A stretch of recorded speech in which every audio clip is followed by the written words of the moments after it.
오늘 우리에게 은혜 주실 하나님의 말씀은 구약성경 창세기 41장 1절부터 16절까지 말씀입니다. 창세기 41장 1절부터 16절까지의 말씀, 오늘 나에게 주시는 하나님의 음성, 우리 드라마 바이블로 함께 봉독하겠습니다. 제41장.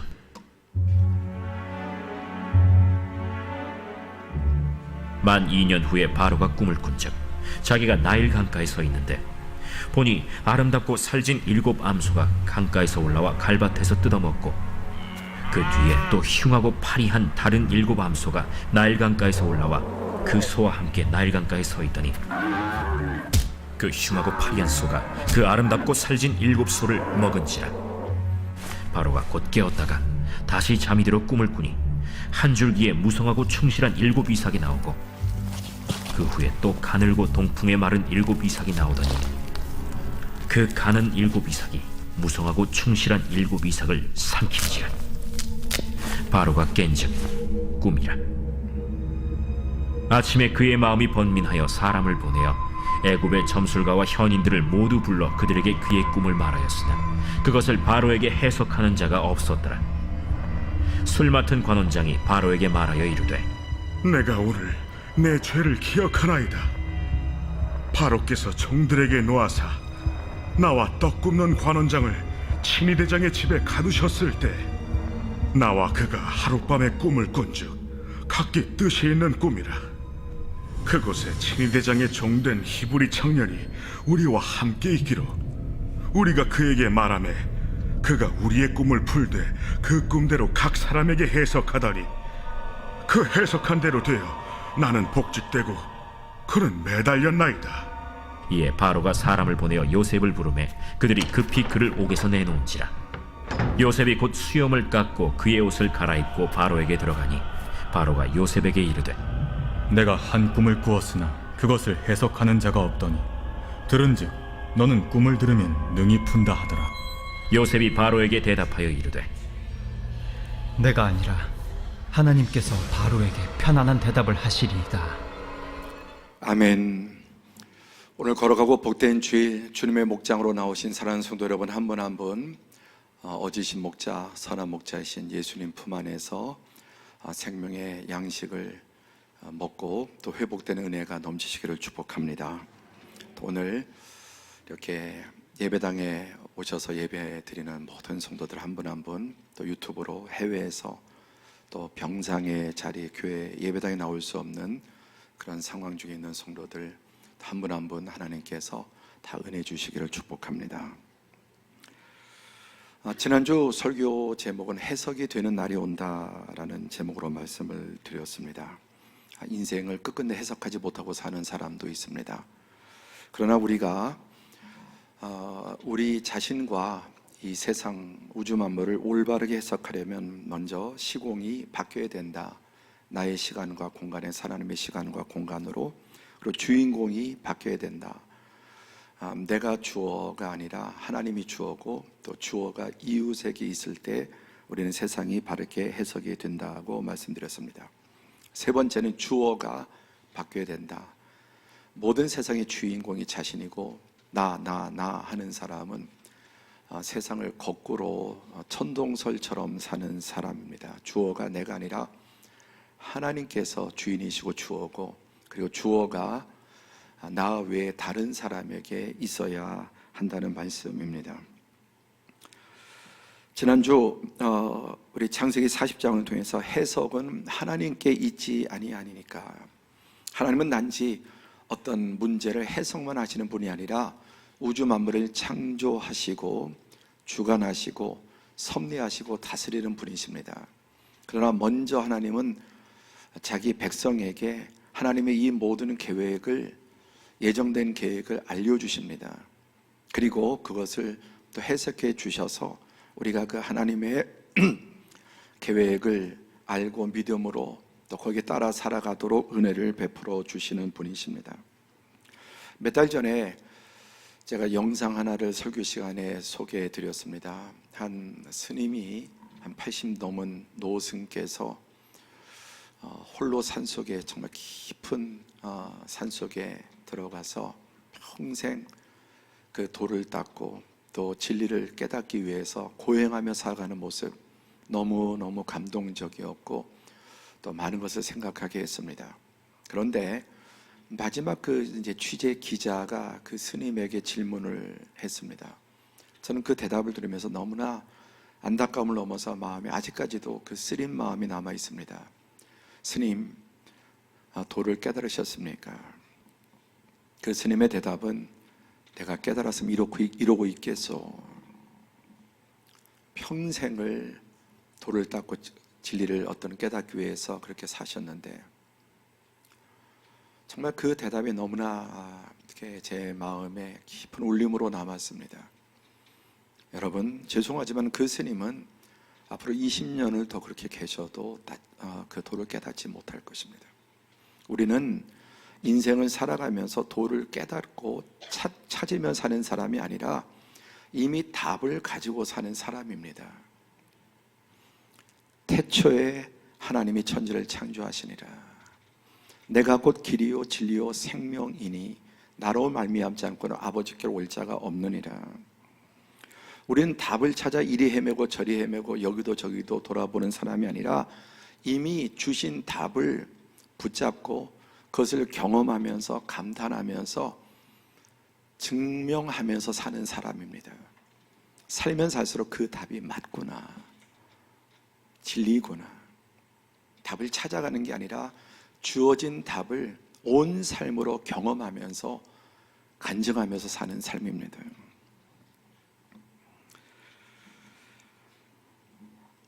오늘 본문 창세기 41장은 하나님은 애굽 땅에서 13년간 모진 종살이와 감옥살이를 하던 이 해석이 되지 않던 요셉을 하나님의 때가 되니까 하루아침에 그 모든 고난의 고통의 시간들을 끝나게 하셨습니다.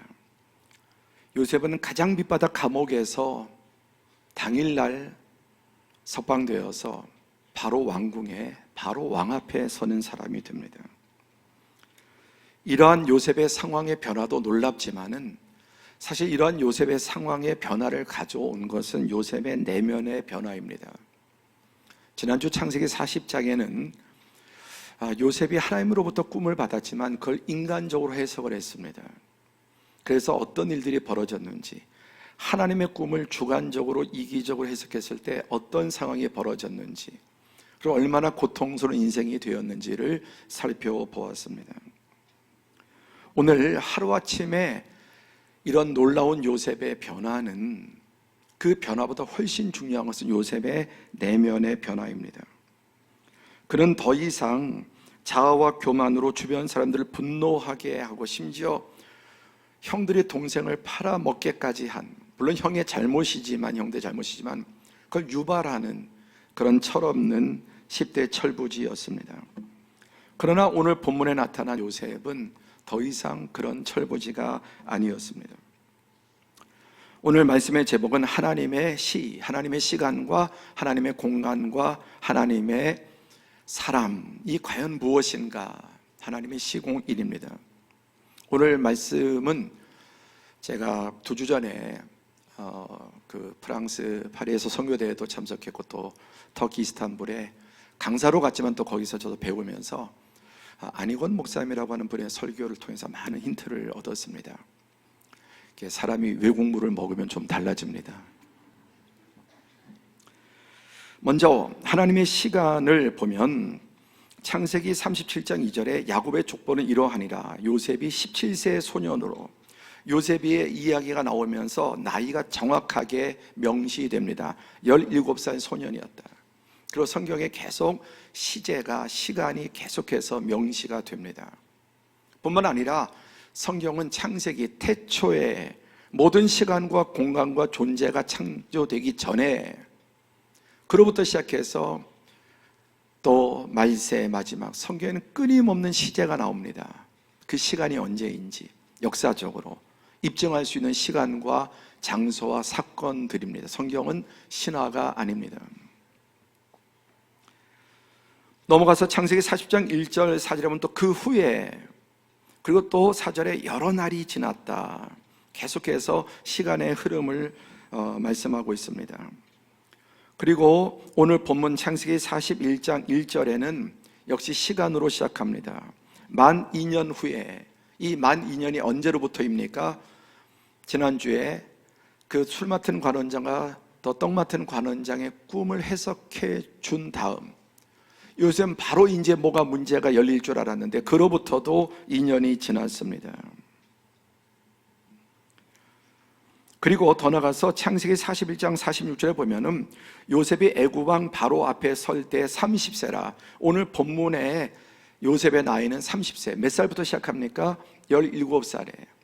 그리고 많은 시간이 지나고 또 시간이 지나고 또 2년이 지나고, 그리고 이로부터 오늘 이 30세로부터 42장 6절 7절에는 또 최소한 7년 8년이 지난 다음, 7, 8, 9년이 지난 다음, 그러니까 요셉이 한 37, 8, 9, 아마 38, 9 정도 되었을 것 같습니다. 때 요셉이 나라의 총리로서 그 땅 모든 백성에게 곡식을 팔더니 요셉의 형들이 와서 그 앞에서 땅에 엎드려 절하며 17살 즈음에 꾸었던 꿈이 실제 형제들이 정말 요셉 앞에서 절한 것은 최소한 20년이 지난 요셉의 나이 37, 8, 9 어간이었다는 겁니다. 그래서 실제 요셉이 보고 형들인 줄 알마 소름이 끼쳤을 겁니다. 그리고 이때 비로소 더 분명하게 꿈이 해석이 되고, 아, 그게 개꿈이 아니었구나. 형들은 요셉을 알아보지, 너무나 요셉이 애굽의 총리로서 얼굴도 쳐다볼 수 없는 존재가 되었죠. 근데 요셉의 형들을 알아보고 형들이 절하는 모습을 보고 그 꿈이 이루어진 것, 여러분, 최소한 20년 이상의 시간이 지났습니다. 그런데 이런 변화들이 많은 시간이 지났고, 많은 시간이 지나면서 요셉은 혹독한 고통과 연단의 시간, 자기가 깎이고 깨어지는 시간을 보내야 됐던 것입니다. 말이 그렇죠, 여러분. 노예 생활, 감옥 생활만 13년입니다. 죄송하죠, 여러분. 13년 언도를 받았다고 한번 생각해 보십시오. 여러분이 지금 나이에 징역 13년 또는 노예 한 10여 년, 짧지 않습니다. 얼마나 힘들고 어려웠겠습니까? 그리고 또 이 꿈이 이루어지기까지는 7년의 풍년, 흉년, 14년이 또 경과되고, 더 나가서 계속해서 요셉의 전 인생 동안, 일생 동안 이 시간이 계속해서 여러분 시간과 함께 이 꿈들이 이루어지는 것입니다. 전도서 3장 1절에서 1절 또 2절을 보시면, 범사의 기한이 있고 천하 만사가 다 때가 있나니 날 때가 있고 죽을 때가 있으며 심을 때가 있고 심은 것을 뽑을 때가 있으며, 범사에 천하 만사에 다 때가 있다. 함께 해보실까? 때가 있다. 날 때부터 결국 죽을 때까지, 간에 심을 때도 뽑을 때도 거둘 때도 때가 있습니다. 그런데 요셉은 17살 때 철부지였을 때는 하나님의 비전을 받은 건 맞았지만 그 때를 자기 중심주로 생각해. 그걸 크로노스라고 하죠. 크로노스, 인간의 시간. 그러나 하나님의 시간을 카이로스라고 합니다. 우리는 당장 급하게 빨리 돈 벌고 빨리 출세하고 빨리 집도 사고 빨리. 여러분, 그것이 바로 그 시간의 우상 숭배를 깨야 합니다. 특별히 말씀을 듣는 분과 우리 젊은 분들은 시간의 우상을 깨야 합니다. 걸릴 시간은 걸려야 합니다. 대단히 실망스러운 말이겠지만 진리예요. 걸릴 시간은 걸려야 합니다. 왜 이쪽만 쳐다보느냐고 하실 것 같아서 이쪽도 쳐다보면서 걸릴 시간은 걸려야 합니다. 천하범사에 그 우리는 여러분 죽을 때를 향해서 또 가고 있습니다.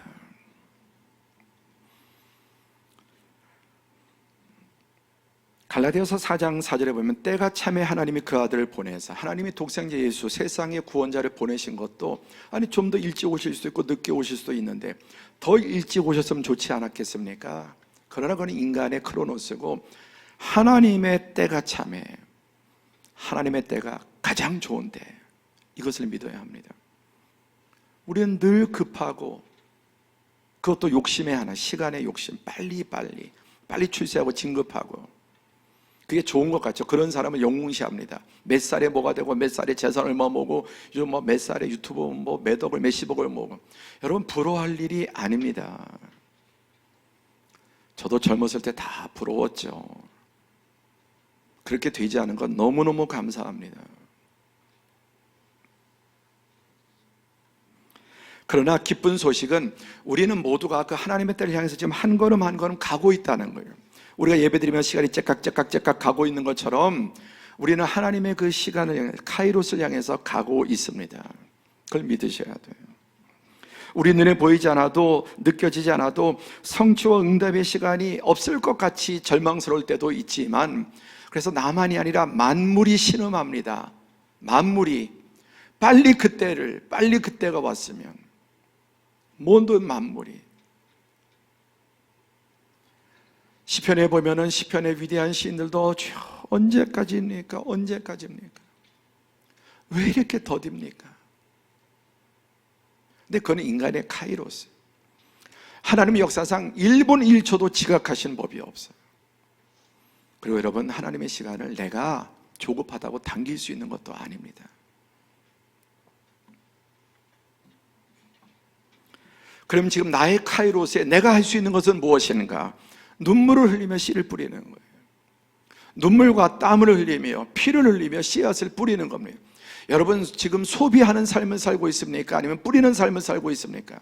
어떤 사람은 끊임없이 소비자로 살아가는 사람, 어떤 사람은 끊임없이 미래를 위해서, 내세를 위해서, 다음 생애를 위해서 심는 삶을 살아가는 사람이 있습니다. 여러분 뿌리고 있습니까? 소비하고 있습니까? 하나님의 그 카이로스를 향해서 우리는 날마다 그 시간을 확신하고 내 시간의 쫓김과 욕심을 버리고 심는 거예요. 여러분 나이 들어도 심으셔야 돼요.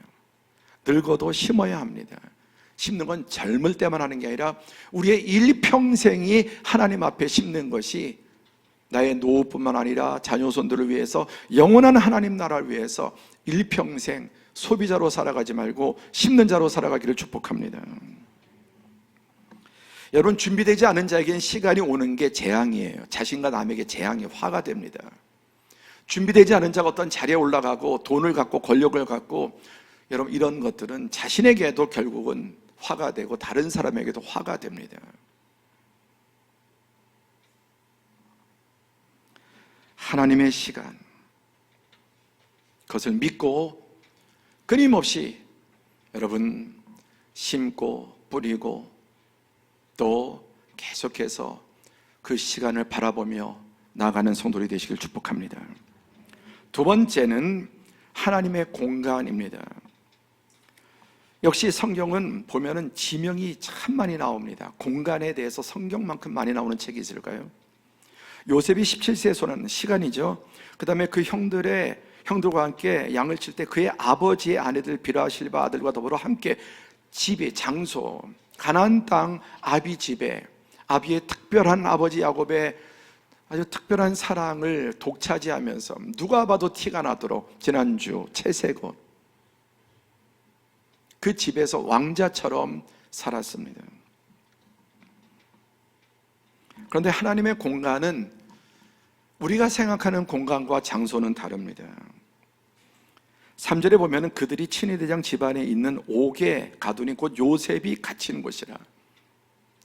요셉이 생각할 때는 가나안 땅 또 아버지의 집 사랑받고 자기가 왕자처럼 대우받는 곳이 하나님의 장소라고 여겨요. 우리는 푸른 풀밭과 잔잔한 물가가 또 축복과 형통과 돈도 잘 되고 사업도 평안하고 자식도 잘 되고 모든 게 이것도 더 잘 되는 게 하나님의 장소라고 착각할 수 있어요.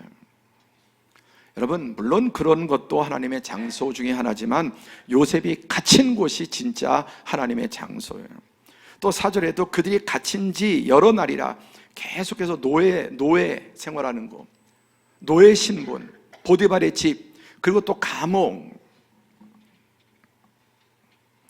나의 공간과 장소와 하나님의 장소는 다릅니다.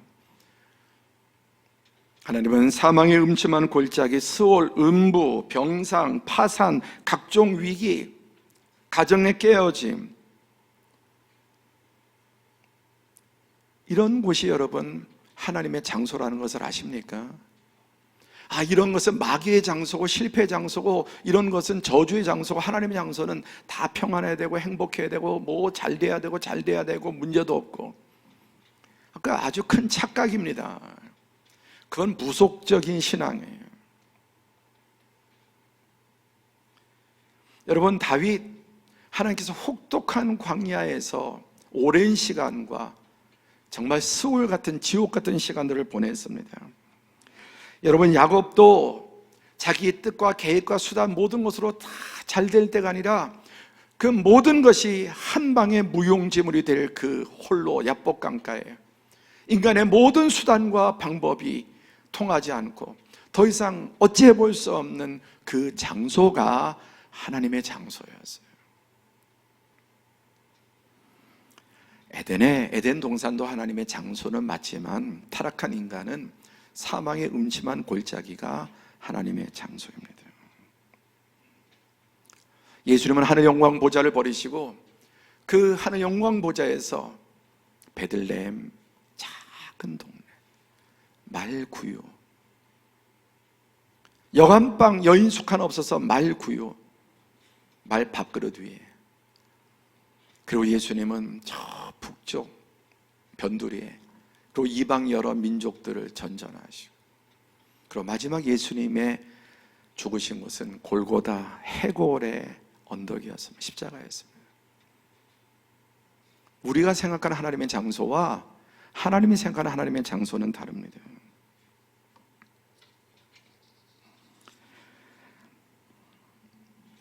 눈물 젖은 빵을 보고 보지 않은 사람은 인생을 논하지 말라고 말이 있는 것처럼, 이런 혹독한 시간을 겪어보지 못하고 혹독한 광야와 사망의 음침한 골짜기 음부를 겪어보지 않은 사람은 인생도 모르고 신앙은 더 모르는 사람이에요.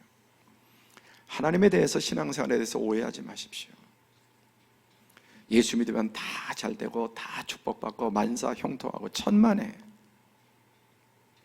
그건 무속적인 해석입니다. 세 번째, 하나님의 사람. 역시 하나님의 사람에 대해서도 우리는 잘못된 해석을 하고 사는 겁니다.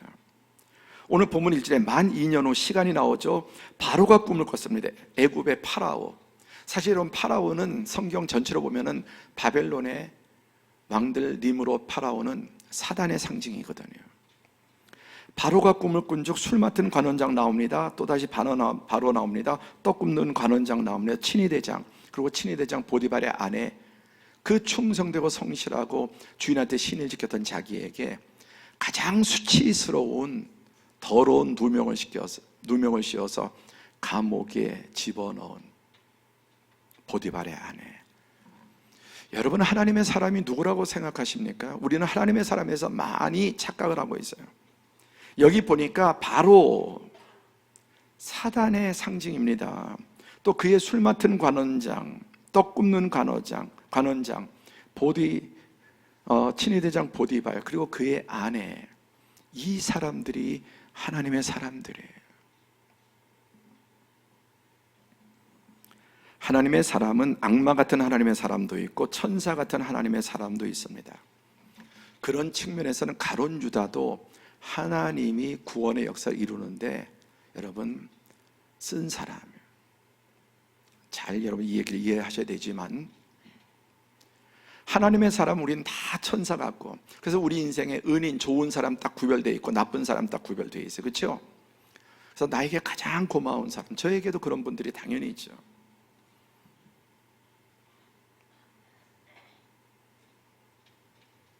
그리고 여러분 인생에 가장 내가 용서할 수 없는 사람, 정말 심지어는 원한이 맺혀 있는 사람, 지금도 나에게 가장 고통과 괴로움을 주는 사람, 그 사람들은 사단의 앞잡이고 내 인생에 이런 도움을 주고 저런 도움을 주고 나에게 이렇게 고마운 분들은 하나님의 사람이라고 생각하지만, 여러분, 모두가 다 하나님의 사람. 악마 같은 하나님의 사람도 있고 천사 같은 하나님의 사람도 있는데, 하나님은 낮과 밤을 통해서 하루를 완성하듯이 이 두 종류의 사람을 통해서 우리를 만드시는데, 다 필요하지만 특별히 악마 같은 하나님의 사람이 없으면 우리가 사람이 되지 않아요. 우리가 악마가 되어버리는 거예요. 악마 같은 사람을 통해서 나를 깨뜨리시고 나를 다듬으셔서 내가 진짜 하나님의 사람이 되는 겁니다. 자신을 죽도록 미워하고 노예로 팔아먹은 10명의 형들도, 모디발도, 모함하고 누명시여 감옥에 갇힌 보디발의 아내도, 간수장도, 술 맡은 관원, 떡 맡은 관원장 해석해 주었는데 딱 그거 지나고 나니까 싹 배은망덕하게 잊어버린 그들도, 그리고 바로 왕도 하나님의 사람이었습니다. 내가 그렇게 믿었고, 이 사람은 정말 하나님이 보낸 사람이라고 하는 사람도 있지만, 그렇지 않은 사람도 하나님의 사람이라는 겁니다. 지금 여러분 옆에 있는 사람들이 하나님의 사람이라는 걸 아십니까? 여러분 옆에 있는 분들은 무조건 하나님의 사람들이에요. 여러분이 인생에서 만나는 모든 사람들이 하나님의 사람이라는 걸 잊지 마십시오. 한번 그렇게 좀 인정해 주시겠습니까? 뭐라고 해야 될지 아시겠죠? 뭐 그것까지 안 가르쳐 드리겠어요. 뭐라고 말해야 될지. 지금 설교를 잘 들었으면 해보세요. 당신이 바로 하나님의 사람입니다. 안 하신 분은 아니라는 거죠?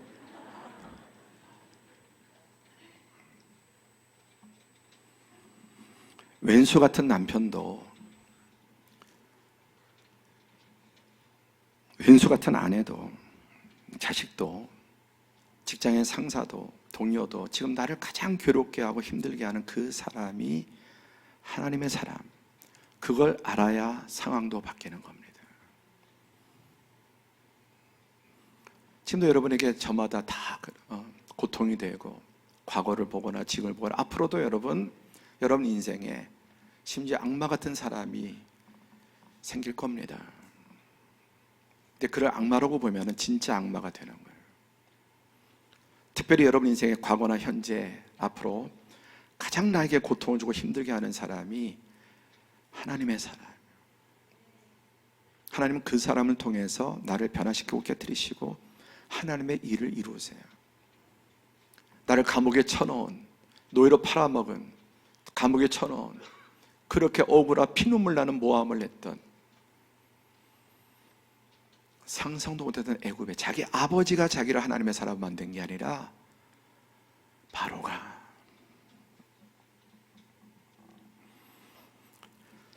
과거에도 한번 소개했지만 더 이상 상황을 바꿀 수 없을 때 우리는 자신을 바꾸라는 도전을 받는다.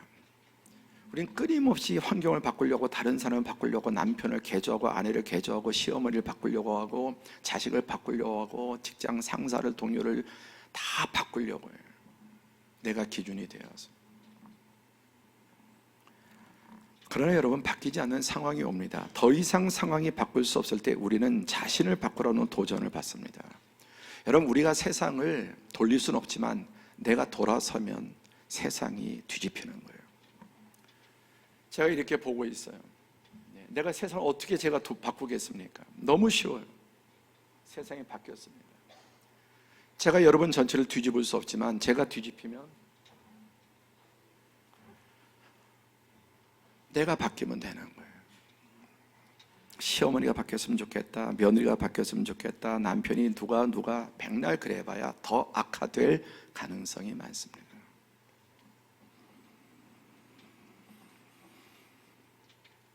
제가 이따가 인용하는 아주 좋아하는 예화입니다. 리비의 법칙. 영양소에 있어서 모든 것이 이렇게 가득해도 한 가지 영양소만 부족하면, 칼륨만 영양소든지 비료든지 부족하면 그것 때문에 병들고 죽습니다. 골고루. 요셉이 위대한 하나님의 사람이지만 요셉의 결정적인 문제, 이 교만자, 내 꿈, 다 나한테 엎드려 절하고 내 시간에, 내 장소에, 내가 원하는 방식으로. 이것을 하나님께서 다루시고 또 이것을 채우기, 메꾸기 위해서 오랜 시간이 필요했고 장소가 바뀌어야 됐고 사건이 바뀌어야 됐습니다. 그리고 사람을 보는 눈이 바뀌어야 돼요. 사람을 보는 눈. 그래서 이 모든 것에 이제 요셉은 내가 아니라 하나님, 하나님, 하나님, 하나님, 그리고 이웃이 보이는 거예요. 하나님과 이웃이. 성경 전체 결론은 하나님 사랑과 이웃 사랑이에요. 하나님이 주인공이고 이웃이 주인공이에요. 한 번 더 하시죠. 당신이 주인공입니다. 우리가 전 인생을 통해서 깨닫는 것은 바로 결국 그게 답을 주어줬고 그것을 깨달아가는 과정입니다. 오늘 요셉의 전체 이야기에서 꿈이 6번 나와요. 요셉이 꾼 2번의 꿈, 그리고 2 관원장의 꿈, 그리고 바로의 꿈. 마지막에 이 안에 모든 것에 감춰있는 하나님의 꿈, 총 7개의 꿈이 있는 겁니다. 요셉의 꿈이 뭐냐? 요셉의 꿈이 모두가 자기에게 절하는 거로서 생각했지만 사실은 여러분, 요셉의 꿈은 모두에게 절하고 모두를 섬기는 겁니다. 겹쳐서 2번. 그리고 이 꿈 속에는 하나님의 꿈이 들어 있습니다. 예수님은 그 하나님의 꿈을 이루어드리기 위해서 이 땅에 오셨습니다. 자, 8절에 보면 이제 바로 앞에 서서 요셉이 어떤 일생 일대의 기회가 왔습니다. 이전에 요셉 같으면 내가 나왔을 텐데 그들이 그에게 이르되 우리가 꿈을 꿨으나 이를 해석할 자가 없도다. 요셉이 그들에게 이르되 해석은 하나님께 있지 아니하니까 청하건대 내게 이루소서. 해석은 하나님께 있는데 왜 나에게 말하라고 합니까? 여기 또 내가 들어갔습니다. 모든 해석은 하나님께 있는데 하나님이 꿈을 주셨고 하나님이 그렇게 이루어 가시고 또 하나님 미리 알려주셔서 그 꿈대로 이루어 나가도록 우리는 답을 받아가지고 그 답을 경험하면서 확신하면서 체험하면서 사는 사람인데 내게 말하소서. 이 말은 나는 그 하나님의 꿈을 해석해 주는 도구고 통로다, 시종이라는 거예요. 내게 아니고 하나님의 것이고 나는 그것을 배달하고 알려주는 전달자라는 것입니다.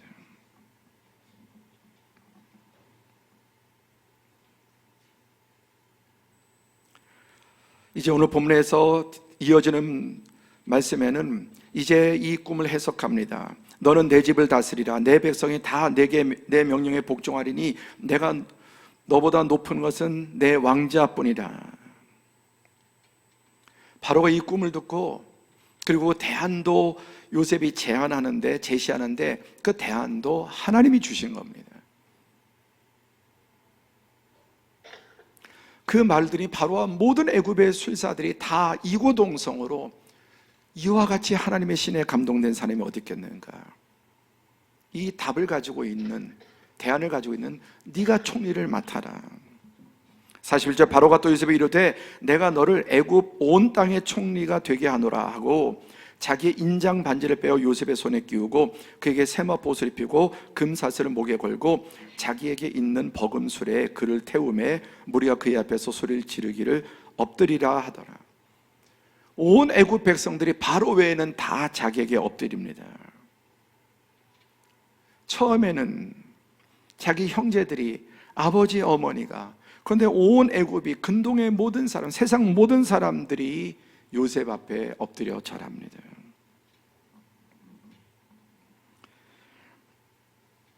하나님은 한 명의 이스라엘 노예와 제수를 사용하여 모든 애굽의 신들을 꺾으시고 바로도 자기가 신이라고 하는 태양신의 아들 화신입니다. 얼마나 바로가 무기력한지 하나님의 섭리와 계획 앞에 바로가 할 수 있는 것은 뭔지도 모르고 아무것도 할 수 없어요. 멸망하는 것밖에 없습니다. 그런데 한 명의 히브리 노예 제수를 통해 애굽의 신들을 꺾으시고 애굽의 모든 술사들, 애굽의 모든 내노라 하는 사람들이 다 그 앞에 입을 다물 수밖에 없습니다. 나중에 다니엘서 가면은 이건 애굽 제국뿐만 아니라 바벨론 제국에서도 유다에서 포로로 잡혀온 다니엘, 이 포로로 잡혀온 이 다니엘 앞에 바벨론의 모든 신들, 느부갓네살 왕 모두가 다 아무도 해석하지 못하고 아무도 대안을 제시하지 못하고, 이것을 통해서 여러분 세상 나라가 아무리 권력을 가지고 껍데기는 바로에게 권력이 있고 모든 세상 사람들에게 권력과 금력과 모든 것을 가지고 좌우하는 것 같아도 실제 올바르게 세상을 해석하고 대안을 가지고 사는 사람은 하나님의 자녀들이다. 아멘. 진리를 아는 사람들. 여러분, 역사는 성경 그대로 되어 좀 성경 좀 읽어보세요. 성경 안 읽고 그냥 의문 갖지 마시고요. 백날 의문 가져봐야 대답이 안 나요. 성경을 읽으면서 거기서 답이 다 나와 있습니다. 이미 답을 먼저 답을 앞에 말씀하고 그 답대로 되어가고 있는 것을 보여주고 있는 것입니다. 그래서 애굽에 바로가 뭐예요? 내가 너보다 높은 것은 내 왕자뿐이다. 허울이고 실제 네가 권력자다. 그러니까 이름만 가지고 있어요. 여러분, 세상의 모든 왕과 권력자들, 모든 세상을 좌우하고 갔던, 뭐 금년에 또 연말 되면 역사로 금년에 뭐 10명, 100명, 정말 여러분 세상을 움직이는 사람들은 하나님의 사람들이에요. 요셉은 바로 앞에서 하나님에 대해 말하는데 주저하지 않습니다. 솔직하면서도 내가 아니라 하나님이고. 여러분, 애굽의 신들이 있는데 그까지 아주 조금 약소한 눈꽃 같은 히브리 민족 노예, 감옥, 죄수가 바로 앞에서 다른 신을 말한다? 목이 10개라도 남아날 수 없는 상황입니다. 그런데 요셉은 입을 열자마자 하나님이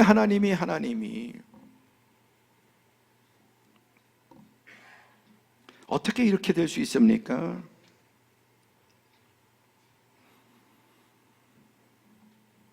아무리 여러분 세상 나라가 강하고 권력이 있는 것 같아도 영의 눈을 뜨고 보면은 껍데기일 뿐이에요. 그러니까 담대하게 바로의 눈치 그 신하들을 보면서 눈 하나 까딱하지 않고 하나님이 대안까지, 해결책까지 말할 수 있는 것입니다. 여러분, 역사는 하나님이 다스리십니다. 창조하셨고 계획하시고 섭리하시고 개입하시고 하나님의 뜻대로 역사는 지금 만들어져 가고 있으면 성경을 읽어보시고 공부해 보세요. 그런가 아닌가? 많은 성도들이 성경을 안 읽고 질문만 하면, 의문만 자기 머릿속에서. 그게 해석이 됩니까? 성경을 읽고 공부하지 않고 자기 머릿속에서 이런저런 잘못된 그런 생각 가지고 그릇된 질문들을 하는 거예요.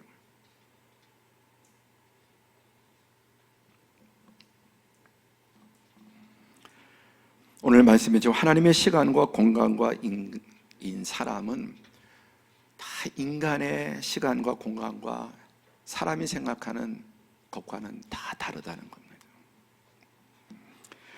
요셉은 꿈에서도 이런 방법일 줄, 이런 시간일 줄, 이런 방법일 줄은 꿈에서도 몰랐을 것입니다. 노예라는 신분은 가장 낮고 비참하며 감옥에 갇힌 요셉은 애굽에서 가장 비참하고 형편없는, 답이 없는, 미래가 없는 존재였습니다. 형제에게 배반당하고 팔리고 총애하는 주인의 아내를 겁탈하다가 잡혔다는 그런 누명을, 죄목을 쓰고, 그럼에도 불구하고 하나님은 그를 가장 밑바닥에서 가장 높은 자리, 실제 세상을 통치하는 자리로 올리신 것입니다. 지난주도 인용했죠. 이는 내 생각이 너희의 생각과 다르며 내 길은 너희의 길과 다름이니라. 여호와의 말씀이니라. 이는 하늘이 땅보다 높음 같이 내 길은 너희의 길보다 높으며 내 생각은 너희의 생각보다 높음이니라. 아멘. 내가 다 해석하고 내가 다 그런 예상은 늘 깨지기 마련이에요. 결국 마저도 틀립니다. 자, 이런 모든 것들을 통해 하나님의 시간과 방법과 하나님의 사람의 뭔지를 제대로 깨달으니까 역사가 바로 해석이 되고, 그래서 여러분 바로 앞에서 요셉이 뭐라고 말합니까? 이게 창세기 전체 결론이에요. 요셉 한 인생이 아니라 하나님이 창조하시고 복을 주시고 인간을 만물의 영장으로 삼으셔서 그 하나님께 감사하며 은혜를 자며 누려야 되는데 반역한 인간, 하나님이 그 모든 것을 어떻게, 창세기 결론은 성경의 결론이거든요. 시작. 요셉이 그들에게 이르되 두려워하지 마소서. 내가 하나님을 대신하리이까. 당신들은 나를 해하려 하였으나 하나님은 그것을 선으로 바꾸사 오늘과 같이 많은 백성의 생명을 구원하게 하시려 하셨나니 당신들은 두려워하지 마소서. 내가 당신들과 당신의 자녀들 기르리라 하고 그들을 간곡한 말로 위로하였더라. 내가 하나님을 대신하리까 생각 안 납니까? 아담과 하와가 하나님을 대신하려고 하고, 이 요셉의 이야기에서 최종적으로 창세기 전체, 성경 전체의 결론은 이미 답을 알려줍니다. 요셉은 이제 실권자가 되었는데도, 정말 권력을 가지고 죽이고 살릴 수 있는 자리에 올랐는데도 내가 하나님을 대신하리까? 요셉은 애굽의 2인자죠. 아담과 하와는 우주 만물의 2인자, 하나님 다음에 아담과 하와. 이게 다 예수님을 예표하는, 당신들은 나를 헤아려 하였으나 하나님은 그것을 손으로 바꿔서 오늘과 같이 많은 백성, 우리 집안 하나, 우리 형제 가족 하나가 아니라 온 애국과 근동과 모든 사람들을 생명을 구원하려고. 당신들은 두려워하지 마소. 얼마나 두려웠겠습니까? 창세기 2장 3장에 아담과 하와가 죄를 지고 두려워하죠. 두려워하지 마소서. 그들을 간곡한 말로 위로했다. 이를 갈아도 시원하지 않는, 생각할 때마다 자다가도 벌떡벌떡 일어날 그들에게 해석이 바뀌니까 그들을 간곡한 말로, 당신들이 바로 하나님의 사람이었습니다.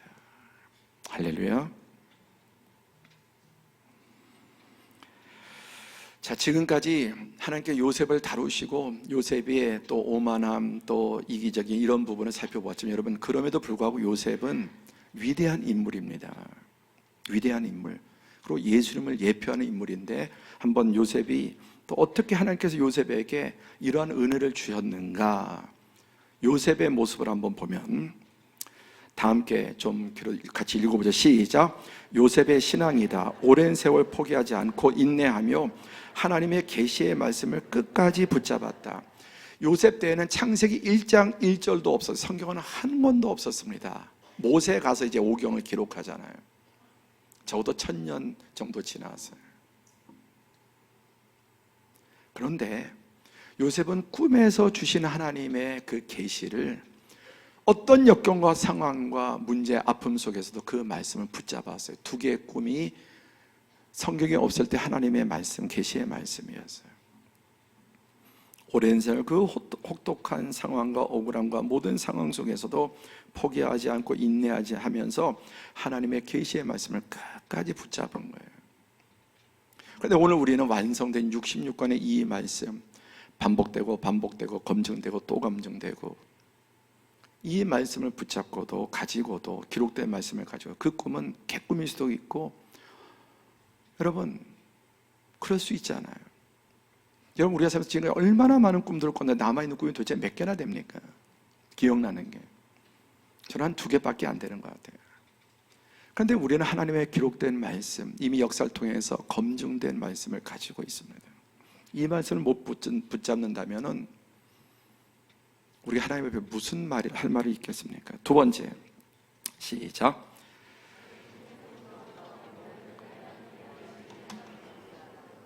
앞에는 내가 다 내 꿈인 줄 내가 꾸고, 내가 자신의 꿈 해석과 모든 대안이 하나님의 계시인 것을 알았고 공공연하게 선포했다. 세 번째, 그의 아들들의 이름은 므낫세와 에브라임이라 지음으로써 자신의 모든 삶이 하나님에 의하여 인도되었고 자신의 성공과 출세는 하나님께서 함께 하심으로 이루어졌다고 고백하며 감사했다. 그리고 이제 애굽에서 총리가 되고 결혼, 왕이 짝 지어준 또 아내와 결혼하고 므낫세와 에브라임이라고 지었습니다. 그 이름 속에서 하나는 하나님의 날 내 아버지 집에 내 지금까지 인생의 모든 아픔과 고통과 괴로움과 원한을 다 풀어주셨다. 또한 이제 하나님께서 이 애굽 땅에서 나를 장대하게 해주셨다. 그래서 하나의 이름을 부를 때마다 자기 지금까지의 과거의 하나님의 은혜를 잊지 않는 거예요. 초심을 잃지 않기 위해서 므낫세라고 지었다. 사람에게 여러분 중요한 게 마음이 초심, 열심, 뒷심이라고 합니다. 그 중에 제일 중요한 게 초심. 그 초심을 지금까지 내 인생 해석되잖아요. 이 망하고 죽을 수밖에 없었던 이 비참한 인생을 하나님께서 이렇게 다 갚아주시고 해결해 주셨다. 그래서 므낫세. 둘째는 이제 이 모든 지금과 미래의 은혜 하나님이 다 주시는 것이다. 그래서 이 아이의 이름을 부를 때마다 과거와 현재와 미래가 계속해서 되새겨지는 거예요. 그렇게 했기 때문에 자신의 모든 삶이 하나님의 은혜에 인도되었고 자신과 성공과 출세는 하나님께서 함께 하심으로 이루어졌다고 고백하게 되는 것입니다. 계속해서. 네 번째, 시작. 요셉의 이러한 신앙은 그가 노예 생활에서뿐만 아니라 최고의 지위를 누리는 가운데에도 하나님을 경외하는 삶을 계속 지속했다. 일평생 하나님께서 주신 사명을 수행하는 선한 청지로서 봉사. 눈물 젖은 빵을 먹어보지 이런 혹독한 연단을 견디지 않은 사람이 그냥 초고속으로 바로 출세하고 돈을 벌고 권력을 얻고 이렇게 되면 여러분, 그게 심각한 여러분 문제가 되는 거예요. 이런 하나님의 시간과 모든 것을 통해서 충분히 깨어지고 연단받고 준비된 그는 최고의 지위를 일평생 누리는데 110년까지 살았나요? 정확하게 이제. 그러니까 30세 총리가 되어서 70년 이상을 누리는 가운데서 계속 하나님을 경외하고 그 신앙을 잃지 않았고 자기의 주신 이 모든 것이 사명이에요. 군림하고 누리는 게 아니라 다 섬기는 삶. 겉으로 볼 땐 요셉이 다 존경받고 절받고 하지만 실제 온 백성들에게 절하는 사람이 요셉이에요. 피라미드 꼭대기에서 그가 가진 지위와 모든 것을 섬김의 삶을 사는 것입니다. 하나님의 선한 청지기. 우리도 이런 과정 없이 출세하고 돈 벌고 권력이나 뭘 얻게 되고 유명해지면 사람 별 수 없습니다. 여러분, 이런 생각해 보셨나요? 에덴 동산의 최초의 선악 아담과 하와가 만약에 그가 아니고 내가 아담이고 남성들은, 여성들은 내가 하와라면 여러분 선악과 안 따먹을 것 같습니까? 따먹을 것 같습니까? 만약에 내가 최초의 아담 그리고 최초의 하와였다면 나는 선악과를 따먹었을까 안 따먹었을까? 100% 따먹어요. 100% 따먹어요. 그게 인간입니다. 나 같으면 안 따먹을 텐데 정말 죄송하지만 철이 안 든 생각이에요. 철이 안 든 생각이에요. 여러분, 아담은 원판 오리지널이에요. 하나님 만든 가장 완전한 인간이에요. 누가 아담이어도 결국 인간은 에덴이 지속되면 타락하고 나의 나된 것이 다 나의 능력이고 내 회사 내가 일고 내가 나오게 돼 있어요. 그래서 하나님께서는 이런 은혜를 베푸시는 겁니다. 비교할 수 없는 시간과 영원함을 우리에게 누리게 하시기 위해서. 마지막 다섯 번째, 시작. 요셉은 예수님의 구속사적 모델이다. 가장 천한 신분에서 가장 높은 지위로 갑작스럽게 상승한 요셉의 이야기는 그의 백성을 구원하시고자 하는 하나님의 계획의 일부였다. 이게 제일 중요합니다. 자, 우리 남성분들이 읽습니다. 시작. 다시 좀 크게 시작.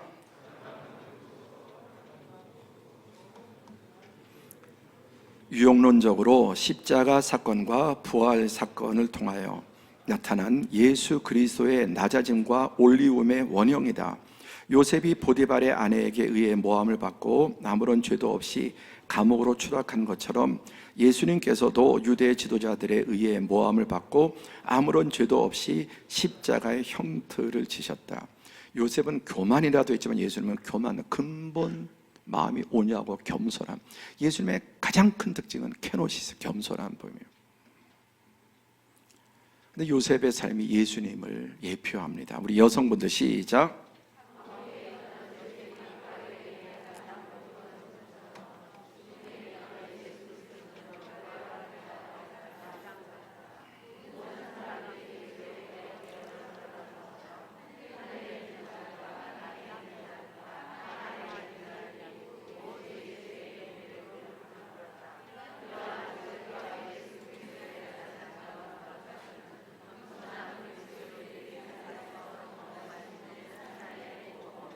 아멘. 제가 40세까지는 남자가 여자보다 낫다고 잘못 해석하며 살았거든요. 근데 40이 넘어서 여자가 남자보다 똑똑하구나 하는 것을 바로 해석하게 됐고 제 인생이 달라졌습니다. 오늘도 그렇지 않아요. 벌써 여성들이 훨씬 낫습니다. 말씀을 맺습니다. 내 꿈만 중요한 게 아니라 다른 사람들의 꿈도 중요하고, 내 꿈은 사실은 하나님과 다른 사람의 꿈을 이루어주는 꿈이어야 합니다. 하나님은 우리 모두에게 꿈을 주세요. 그런데 어떤 사람은 내 꿈을 위해서 다른 사람의 꿈을 짓밟고, 내 욕심을 위해서 다른 사람의 인생을 짓밟고 수탈합니다. 이런 혹독한 연단의 과정이 없는 사람은 자기 꿈을, 자기 욕망을 이루기 위해서 심지어 그 꿈이 하나님의 비전이라고 둔갑을 해요. 요셉도 하나님이 주신 꿈을 자기가 해석했거든요. 자기 아전인수로. 우리가 하나님의 이름이라고 말한다고 하나님의 일이 아니라 하나님의 일을 내 어떤 욕망을 위해서 할 수 있는 것입니다. 바벨탑, 창세기 10장에서 11장에는 아브라함 이전에 바벨탑 니므롯이 나타난 것 전에 설교했습니다. 니므롯을 하나님 앞에 용감한 사냥꾼, 하나님한테도 맘먹고 대드는 용감한, 그 용감한 게 아니죠. 그리고 인간 사냥꾼, 자기의 욕망과 목적을 위해서 모든 사람들을 이용해서 바벨탑을 쌓는. 그래서 세상의 모든 나라는 여러분 결국 니므롯의 후예냐 아브라함의 후예냐로 갈리는 거예요. 12장에 아브라함이 나오죠. 그래서 이 니므롯에서 하나님도 대적하고 인간을 사냥하면서 자기 욕망을 채우고, 그런 사람들의 출시조가 니므롯이고, 이 바벨론에서 떠나서 하나님의 백성에 순종하며 본토지적 아비집을 떠나서 순종하는 삶의 출발이 해서 아브라함은 제단을 쌓습니다. 초라한 이 니므롯에서 바벨론이 나오고 아수르가 나오고 블레셋이 나오고, 그 다음에 여러분 마게도냐가 나오고 로마 제국이 나오고, 세상의 모든 악한 권력들은 다 이것을 쫓아가는 겁니다. 스탈린, 히틀러 둘이 집권한 12년 동안 유대인을 포함해 1,400만 명이 의도적으로 살해당했습니다. 그냥 전쟁에서 죽은 사람, 의도적으로 곤란해서 자기 정적을 수청하고 미워하는 사람 숙청해서 죽인 사람이 이 스탈린, 히틀러 때 1,400만 명이. 그런데 여러분 역사상 이런 엄청난 니므롯 같은 스탈린만 있는 게, 오늘도 집안에서 스탈린 노릇하고 회사에서 스탈린 노릇하고, 내 회사 내가 일궜고 내가 사장이고 내가 회장이고 내가 상사고 내가 가장이고, 교회 안에서도 내가 하는 사람들은 저마다 다 이 길을 가고 있는 거예요. 남자만 그런 게 아니라 여성들도, 요즘 여성들 점점 더 많은 권한이 신장된 것 너무나 감사하지만 이제 여성들도 스탈린 노릇을 합니다. 집안에서.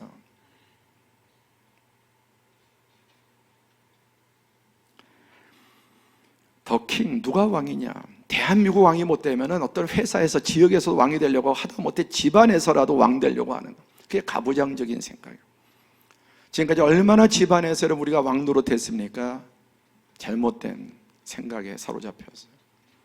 저 역시 정말 조선의 아들이에요. 집안에서도 왕도로, 아내한테, 자식들한테.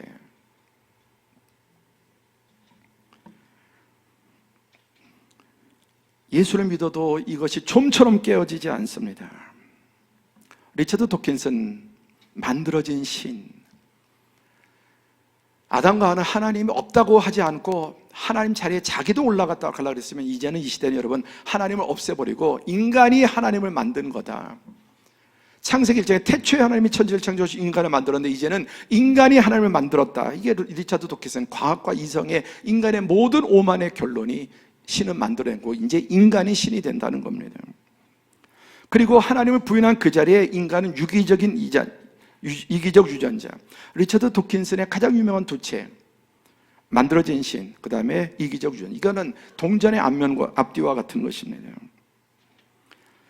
결론이 뭡니까? 인간은 이기적 유전자의 복제 욕구를 수행하는 생존 기계다. 이거 비판, 그런 뜻이 아니고 어쩌고저쩌고 아무리 미워해도 이 말입니다. 이 말 맞습니다. 요즘 학자들이나 아는 사람들이 도킨슨의 말은 그런 뜻이 아니고 어쩌고저쩌고, 천만에 정확하게 그 말입니다. 하나님 없고 인간이 하나님이고, 인간은 이기적 유전자를 가지고 복제 욕구를 수행하는 생존 기계다.